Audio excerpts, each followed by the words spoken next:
How you guys doing today? My name is John and I do a bunch of different types of photography as you've seen by my other videos. Today I'm going to be talking about a lot of stuff I've been working on recently, which is shooting a lot of sports. Specifically, I just finished a season of indoor sports or doing arena football photography. So I'm going to talk about some tips and tricks you want to know for doing indoor sports, and then I'll get into what you want to know if you're also going to be shooting arena football photography.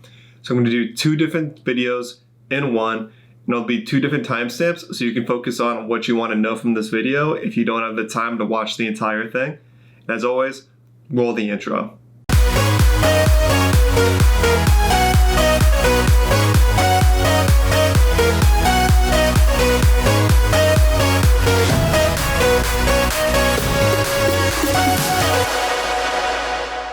So I think the first topic for when it comes to indoor sports is talking about cameras. Now, thankfully, we live in a world today where there's a ton of different cameras out there that you can buy and rent or find on the cheap. The cameras I use for shooting sports right now are the EOS R and the Mark III. Now, there are better cameras out there on the market. You could get the R5, you can have a 1DX Mark II or Mark III. You could be waiting on the R3 to come out. But you can still get it done with old cameras if you know how to use them the right way. You just want to make sure that you can adjust the shutter speed, that it can shoot at a high frame rate. Because if you're using like an older camera or you're using maybe like a cheap low-end camera where you can't adjust those settings manually, you're going to have a hard time getting nice sports photos. Just want to make sure you have a camera that you can go into manual settings and change everything from there. Now to talk about the camera settings specifically, and the biggest thing you want to think about first is your ISO and your shutter speed. Now when it comes to doing sports photos, you want super crisp, clear moments of stopped action.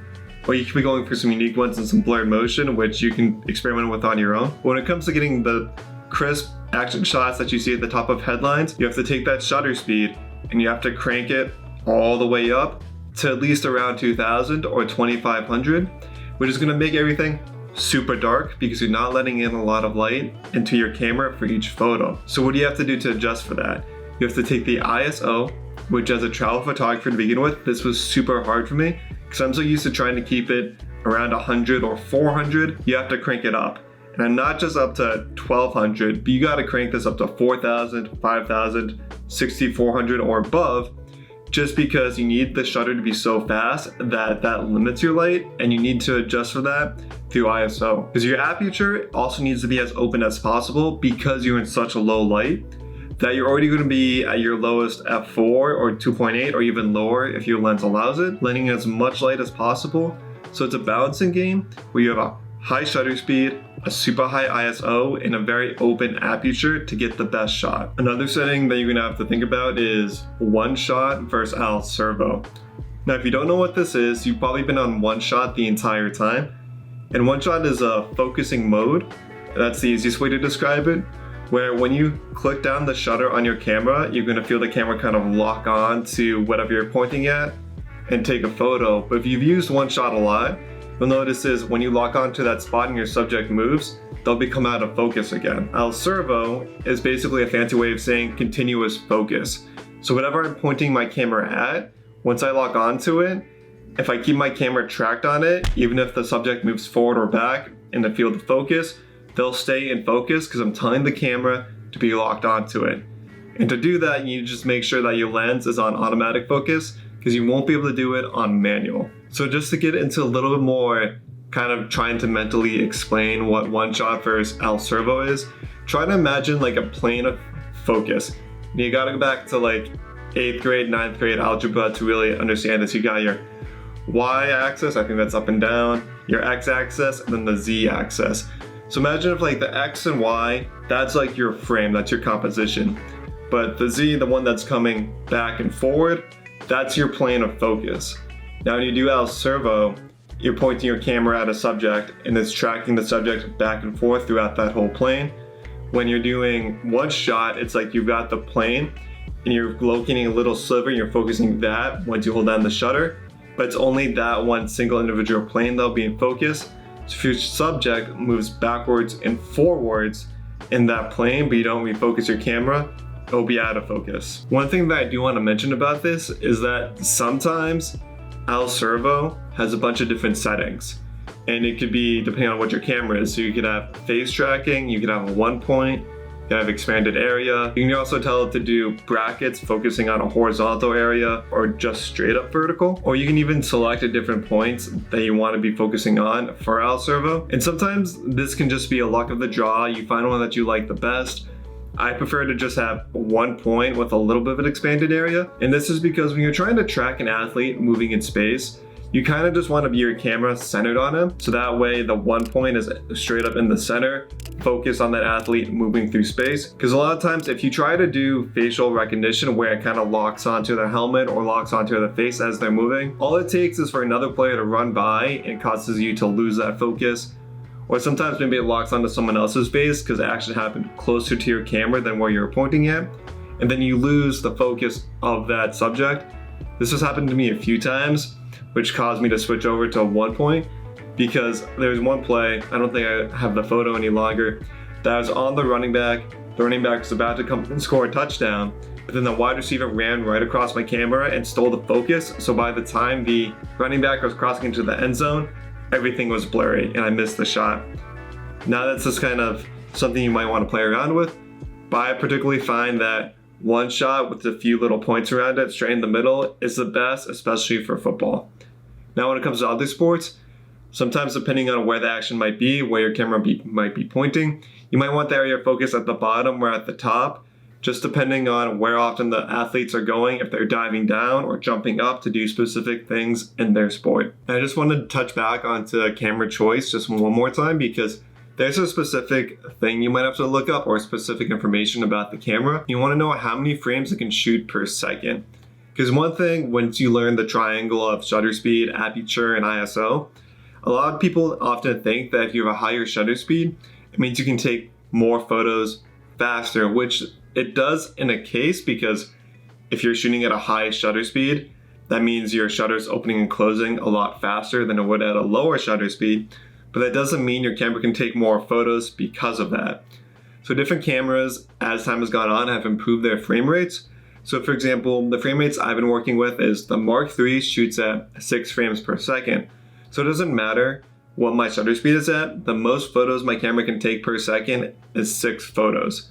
The EOS R is a mirrorless camera and shoots at 8 frames per second.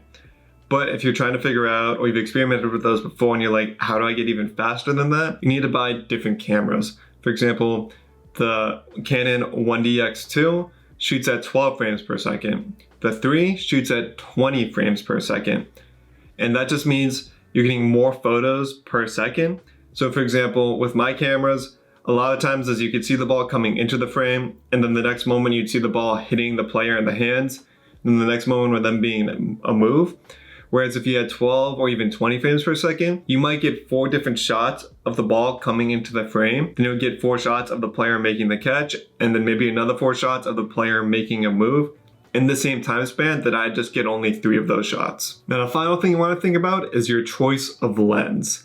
Now this can really just vary depending on what sport you're doing because the court size can change, and depending on the court size and depending on the sport, it might tell you how close you might be to the action, how close you might be to players, and what you're going to need to think about before you bring all your gear to the stadium and then end up not having the correct gear. There are some lenses that you might already be aware of, like a 24-70, maybe you have a 16-35, maybe you have a prime lens at 45. Prime lens is just another fancy way of saying it only has one focal distance. So when you hear someone say prime, it just means, oh, my camera can only shoot 35, or maybe it's only at 45. It's just a fancy way of saying my camera is stuck on one focal length. I always like to have 2 bodies if I can, which is my Mark III, my EOS R, so I can have 2 different lenses. When it comes to the lenses that you want for indoor sports, I always liked having a 24-70, so I could get everything close to me, and then a 70-200, so I could get stuff happening slightly further away from me, maybe at the other side of the stadium. Now there are lenses out there that can get up 300, 400, but you want to make sure that those are 2.8s, and those get very expensive very quickly. Even if you have a 100-400 like this one, this lens is basically 2400 and it can get up to 400, but the problem is the more it extends, the smaller the aperture gets, which means the number goes up. And once after it goes like about 4.5, which was 100 and it goes all the way out to 400 and it gets turned all the way down to 5.6 or 6.3, that's going to be too dark. It doesn't really matter what your shutter speed is or what your ISO is at. 6.3 is going to be way too dark for indoor photography, so you're going to have to leave this big guy at home. So the biggest lens I would probably suggest is a 70 to 200. Maybe you could throw a converter on. And why I like this one a lot is because, at least for indoor football, when the players are at midfield, 70 is just right. And when the players are 20 to 25 yards away from you, 200 is just right. The only problem is if the player comes up within a few feet of you, then you're going to lose focus. And that's why I also like to have a 24 to 70, because it picks up right where this leaves off. So it allows you to get those closer shots and allows you to maybe get the interactions up close if you can see something on a player, or maybe they're interacting with a crowd right next to you. But the problem is once the players get a few yards away from you, you're gonna have to switch back to this one, which is why having two bodies is super helpful for sports, because you're not gonna have the time to switch the lens on your camera. You're literally just gonna have to put one camera down and pick the other camera up and not lose your lens cap, which has happened to me once or twice. Now to talk about arena football specifically. So how did I get into shooting arena football? It was kind of funny. I was going to the grocery store one day and I saw the billboard for the arena football team in my area, which was the Massachusetts Pirates out of Worcester. I thought it might be fun trying to shoot for them. I'll send an email, see what happens. They selected me, went through the whole process, and I became one of the photographers for the 2021 season. There's a whole different kind of feel to arena football because instead of being outside or in a big dome like you see on TV with the NFL, you're in a smaller stadium, the football field is only 50 yards long, and it's a lot more condensed and there's a lot more happening in close quarters. So the first thing I want to talk about is where you want to set up as a photographer. So there's two things. You're either going to be assigned a section, which is basically an area of the stadium that you're allowed to go between to get different kinds of shots, or you might get lucky and you can go throughout the entire field or stadium. So the thing is, since it's contact football, it's arena, there's a lot of big hits, you're not allowed on the field as a photographer during the game because there's nowhere for you to stand safely. So a lot of the times you'll be in the stands with fans, and maybe there's sections of the stands where there's little openings where you're not on top of people. So the best places to stand if you're shooting the game is either directly over the line of scrimmage, or either 20 yards in front or behind the action, or maybe cut that down to 10 or 15, as long as you got a decent angle of what's happening right in the center. A good rule of thumb is you want to kind of stand where the coaches would be, because the coaches typically stand 20 yards behind or before the line of scrimmage. That way it gives them the best view of everything happening on the field, which is what you want as a photographer.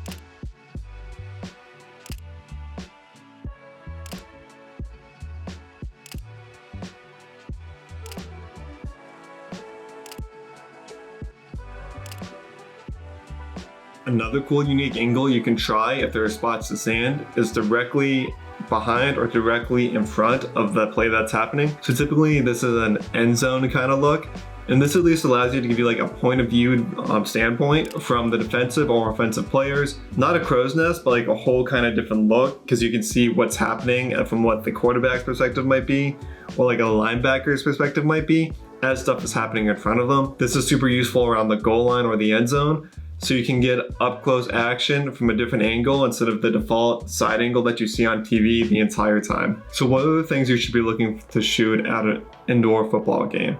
So the first thing is obvious, game flow. You want to get awesome photos of the game. You want the big plays, big catches, hard hits, long runs, touchdowns, celebrations, the obvious. But there's actually a laundry list of other things that you can get that help complete telling the whole story of the football game, which will just help kind of build your portfolio, showing that you can capture and tell the story of the game, not just the big moments. So one of the first things you kind of want to look for, which my friend Rick was really great at, which I needed to add to my game, is the small details of sports. So what I'm talking about is really tight shots of maybe a player's expression or of an emotion. And I'm not saying you get their whole body in, like maybe just their head, or their face, so you can get a nice detailed shot of what that person is thinking in the moment. Then you could also be going for tattoos, which I started doing a collection of the players. You could be going for personal clothing or different items that each player wears to make them distinctive. Then you could also be going for super small things like the logos on their jerseys, because sponsors always want photos of themselves as part of the game. You could go for different shots of the different equipment that they use. Maybe if they have different uniforms throughout the season, you could be getting different shots of the combinations of colors and helmets and equipment. Maybe you can get different shots of the ball that they use. Just a little kind of things that you don't really think about, but actually go a long way of telling the story of what's going on in the game. What makes sports fun is the fans. You always want to go to get some photos of the fans, reactions, boos, claps, cheers, outbursts. Maybe they're interacting with a player, maybe they're interacting with each other, high fives. Because at the end of the day, fans make sports. Without the fans, no one would want to watch sports. So you want to capture all the emotion and excitement that you see on the sideline of the fans, just because that's what adds to the game. That's what people want to see, is people having fun watching the sport. And then you also want to make sure you can get a lot of the emotion that's happening, because even though a lot of stuff happens on the field, you kind of want to focus in on the sideline bench area for the players, because that's where players are going to be reacting. What happens on the field, that might be where they're talking to each other, trying to coach each other up, trying to explain stuff. They might have outbursts of like yells and shouts. You're going to get a lot of raw emotion in this area. You might not have access to this to begin with. You might have to work your way up to just get some trust to be able to shoot that area. But if you have a longer lens, like the 70 to 200, you might be able to get that from a different section, or maybe you can get a wide shot of everything happening. Because if a big play happens, but you're not able to actually get the shot of that play because maybe it's on the other side of the field, you can still get a shot of the team reacting to that play, and that'll also be a fun moment that the organization will want a photo of. There's also a bunch of things in between the different periods of the game or quarters of the game where there's no actual game happening, and that's your performances, your halftime shows, your little kind of like games that they play in between, TV timeouts, and also the cheerleaders and performers. A lot of times everyone wants to focus on the football players, that not a lot of people actually go and get photos of the cheerleaders or maybe the halftime act, which is also another aspect of the game as well. So definitely don't put your camera down at halftime and walk away. Focus on the field. There's probably something going on that's exciting and cool. And those people that acting or performing in those moments will really appreciate those photos afterwards, because they know that everyone's focused on the players. So focusing on them will just allow you to get more photos to add and share with more people. Then you want to think of the bigger picture. And when I say bigger picture, I mean literally a bigger picture. Try to find your way back to the edge of the stadium just to get a whole shot of the entire field and crowd. Now, a lot of times, you want to do this when something's big happening, or maybe something's going on throughout the full field, so maybe there's a bigger reaction. A lot of times I like to do this with kickoffs, so that way you see players on one side of the field receiving the ball, and then players on the other side of the field running down the field and kicking it. So there's at least action happening throughout the entire field. And a lot of the times on kickoffs, that's when fans can get super excited, because once their returner starts to be making a big play, that's when everyone kind of gets up and basically might be throwing up their hands. They might be putting their hands over their head if they're hoping that it doesn't happen. But that's when you can get a lot of sudden bursts and emotion to get a nice shot of the entire stadium. The last thing you should be looking for shots with is the other team. Now this could vary depending on your contract, depending on how much you're getting paid or not. You might only be allowed to shoot the team that you're working for, or the home team. But if you find yourself in a voluntary position, or maybe the organization subcontracts you out to the other team, you can be taking photos of the other team as well, because that means you have twice as many photos at the end of the day of game flow and action. And sometimes, especially in indoor football, a lot of teams don't have the budgets to hire photographers to travel with them. So sometimes they rely on the photographers at the away games to get photos for them so that they can post. So it just increases your chances of these people seeing your work. And a lot of times, the other players also really want photos just as much as the players you're shooting for. So it just kind of adds more fun and gives you more opportunity to shoot big plays, shoot a lot of action and emotion, and all the other things I mentioned already. And it just allows you to get a little bit more recognition in different areas of the country potentially. in case you just want to expand your portfolio one day, or maybe have people who know you in other places. This is just a lot of connection talk, but shooting the other team just allows you to get more photos so that you're happy with a bigger quantity of photos that you took at the end of the day. I feel like I just rambled on, but I hope you kind of get what I'm saying. It's just fun interacting with athletes, and away for teams tend to interact with you more because they know they don't have a photographer with them. So when it comes to editing these photos, this is something that's going to vary depending on your editing style. And I changed mine throughout the season, so that's maybe why, as I've been going through this video, I've been seeing slightly different looking images. But what I like to do once I finally finish with all my edits is I like to try to play on the fact that I'm in an indoor stadium, that it's dark. So instead of trying to counter the darkness by bumping up the shadows, bumping up the darks, bumping up all the highlights, trying to make it bright, I do the exact opposite and make it dark and contrasty, just so that it looks a little bit more intense and a lot more texture to it. So I typically like to take one of the circle filters and make the outside a little bit darker and drop the shadows. That way it just kind of focuses all the light into the center of the image, drawing the eye to the big play or what's happening in the center. And then if I have time, I like to add on a few more filters, just making the top a little bit darker and the bottom a little bit darker. Because the lights from above that you might not get in every photo are going to be shining down from top to bottom, which will cause you to get a lot of grain up top and maybe reflection from the turf up onto the players. So I kind of just like taking that out of the equation. That way, so it's dark above, around, and below, so that you're really just focused on what's happening in the center of the image. Now, if you want to see different editing styles, I definitely highly recommend checking out my friend's work that I made while working with the Pirates. This is going to be Tammy, Ed, Rick, Ryan, and Dylan. They all edit differently. They're good photographers. They're good friends that I made while I'm working for the organization. Definitely check out their work if you've got some time. It will maybe help you think of different things for your own portfolio. That is just fun to kind of look at other photographers' work and try to think, that's cool what they're doing. How can I figure out how to make it like mine, or just learning from other photographers by looking at their own work.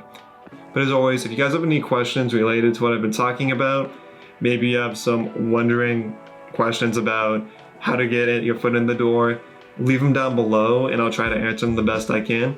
But as always, let's recap.